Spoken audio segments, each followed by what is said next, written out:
November 8, 1942, City Bouzid, Tunisia.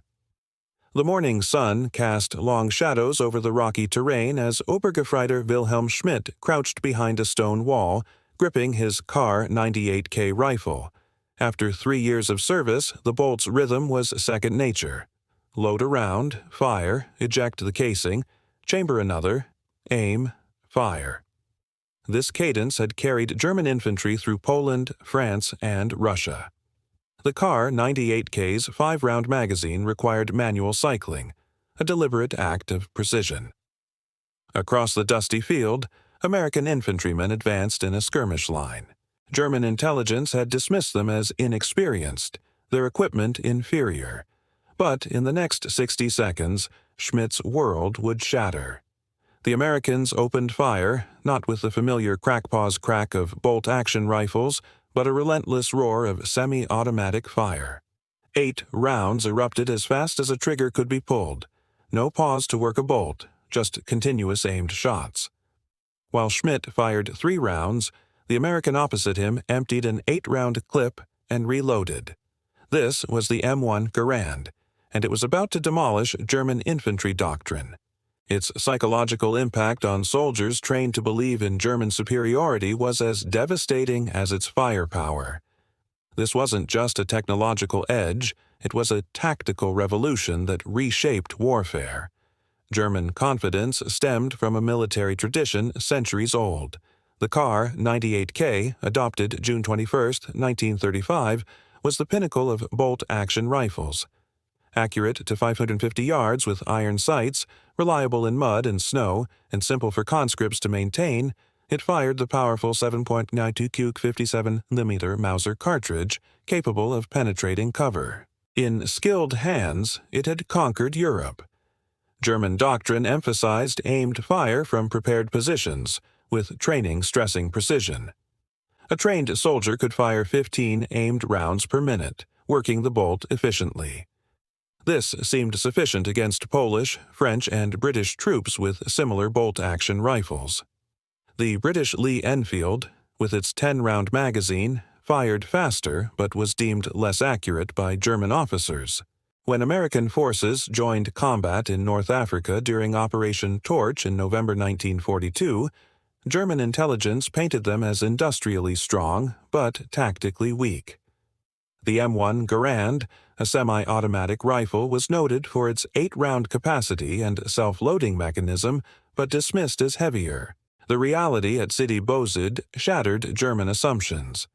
Schmidt's unit expected to halt the Americans with disciplined fire.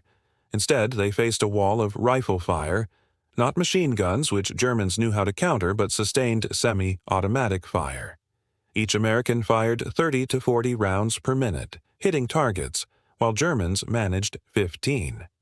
Every German attempt to return fire drew immediate, multiple rounds. The mathematics were stark. In 2 minutes, a German with a Kar 98K might fire 30 rounds, breaking his sight picture to cycle the bolt. An American with an M1 fired 80, barely disturbing his aim. The M1's gas-operated system diverted propellant gases through a barrel port to cycle the action, ejecting the spent cartridge and chambering a new round in a fraction of a second. The action stayed closed, maintaining alignment. Testing at Springfield Armory showed 4-minute of angle accuracy, 4-inch spread at 100 yards, with many rifles performing better. General George S. Patton, in a January 26, 1945 letter to Major General Levin H. Campbell, Jr., called the M1 the greatest battle implement ever devised. This wasn't exaggeration. The M1 gave a single soldier the firepower of multiple bolt-action riflemen without sacrificing accuracy or range. By mid-1943, entire U.S. Army divisions carried M1s. From 1937 to 1945, Springfield Armory produced 3,526 1992 M1s, and Winchester Repeating Arms made 5,880, totaling 4,04802. By D-Day, June 6, 1944, nearly every American rifleman wielded an M1, a feat unmatched by any other army. The M1 fired the E3006 Springfield cartridge, propelling a 150-grain bullet at 2,800 feet per second, delivering energy at long ranges. its 8-round en-bloc clip ejected with a distinctive ping after the last shot, inaudible in battle's chaos. The rifle thrived in North African dust, Italian mud, and European cold, requiring minimal maintenance. Field stripping needed no tools, with the bolt and operating rod removable in minutes. German observers noted its reliability with grudging respect. German doctrine relied on machine guns, MG-34 and MG-42, for suppression, with riflemen providing aimed fire. These machine guns were excellent but needed crews and were vulnerable to artillery. The M1 changed this. An American squad with each man wielding a Garand matched German machine gun teams' firepower, distributed across 8 or 9 soldiers. Suppressing them meant neutralizing every rifleman. In the Italian campaign from September 1943, from Salerno to Rome, Germans were consistently outshot. A March 1944 report from the 94th Infantry Division, captured after Rome's fall, noted American rifle fire pinned Germans even in superior positions, recommending more machine guns to counter the M1's advantage. Germany's response was inadequate. The G41, introduced in 1941, was their first semi-automatic attempt. The G41M and G41W used complex gas trap systems to avoid barrel gas ports, fearing wear. Unreliable and heavy, only 15,000 were produced before abandonment. Studying captured Soviet SVT-40 rifles, Germany developed the G43 in October 1943 with a simpler gas system and 10-round detachable magazine. Lighter and more reliable 426 Thau 113 were made, with 53 135 fitted with scopes for marksmen. But for every 50 Kar 98Ks, only one G43 was produced. Most German infantry used bolt actions until the war's end. The G43, though effective, was harder to maintain and suffered parts shortages as German industry faltered. The M1 transformed American tactics. Training emphasized rapid target acquisition and continuous fire.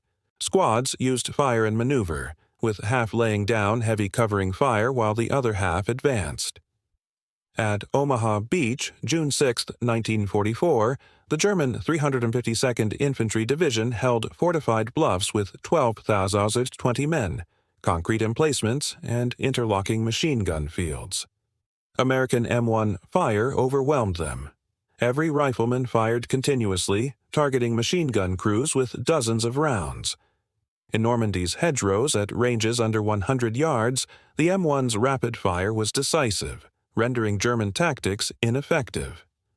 U.S. Army post-war analysis showed American squads inflicted disproportionate casualties. Artillery, air support, and logistics helped, but the M1's role in firefights was clear. Americans won engagements even when outnumbered, given cover and ammunition. Germany's late answer, the STG-44 assault rifle, firing a 7.2 .33 mm Kurz cartridge from a 30-round magazine, was revolutionary. Approximately 425,977 were produced in 1944-1945, but most German infantry never received one, and ammunition shortages limited its impact. The M1's development began with John C. Garand, born January 1, 1888, in Quebec, Canada. Joining Springfield Armory in 1919, he refined his semi-automatic design over 2 decades. Early prototypes tested various systems and calibers. The Army favored a 276 cartridge, but General Douglas MacArthur insisted on 30-06 for compatibility, delaying adoption. After testing at Aberdeen Proving Ground, Garand simplified the gas system, refined the trigger, and improved ergonomics. On January 9, 1936, the M1 was adopted. Production scaled to 600 rifles daily by January 1941. The M1 served through World War II, Korea, and early Vietnam, replaced by the M14 in 1957, with full transition by 1961. The M1's psychological toll on Germans was profound. Propaganda had preached German superiority, but the M1's firepower debunked this. German soldiers, well trained, couldn't win firefights against Americans. Post-war studies confirmed American infantry inflicted higher casualties, with lower losses from German rifle fire. The M1's volume of fire suppressed defenses, enabling maneuvers to destroy positions.